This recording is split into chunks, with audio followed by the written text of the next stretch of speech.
Madison man in jail tonight, waiting to be charged for the violent assault of a woman last week. But this crime wouldn't be the first. In fact, police were able to arrest him for violating probation. Amy Reed dug into his criminal record today and joins us with more.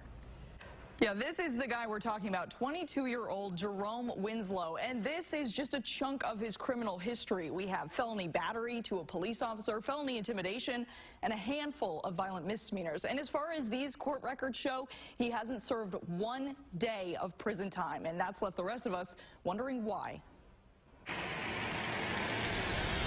Not even 1 week ago, Langdon Street was a scene from someone's nightmare. A 19-year-old student walking here in the middle of the night was attacked, pulled from the sidewalk, and beaten in an alley by someone police think was a complete stranger. It's scary. It's a really, really scary thing to do, especially being at part of a university where you think you feel safe. And for that to have happened. Madison police think it never should have because they believe the man they think did it, Jerome Winslow, should have already been in prison.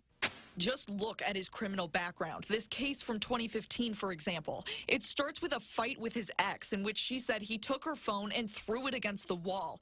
Then she said he grabbed her, pushing her against the wall.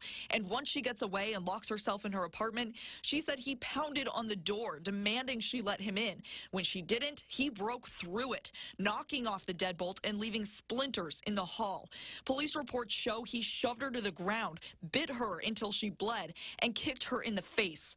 For this, he was charged with felony intimidation and misdemeanor battery, among other things. The district attorney offered him a plea, and the judge sentenced him to no prison time, just probation. And when court records show he attacked an officer, probation. Domestic abuse, probation. This needs confinement. This person has had opportunities. No more.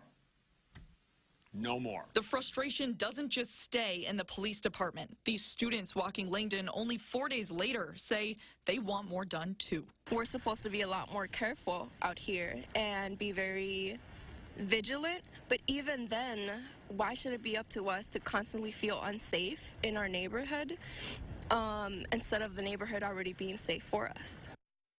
Now, the district attorney did not get back to us on this story, but this only covers Dane County. He has a felony record in Jefferson County, too, for armed robbery. The judge originally sentenced him to 8 years in prison, but that was stayed, and instead, he got probation.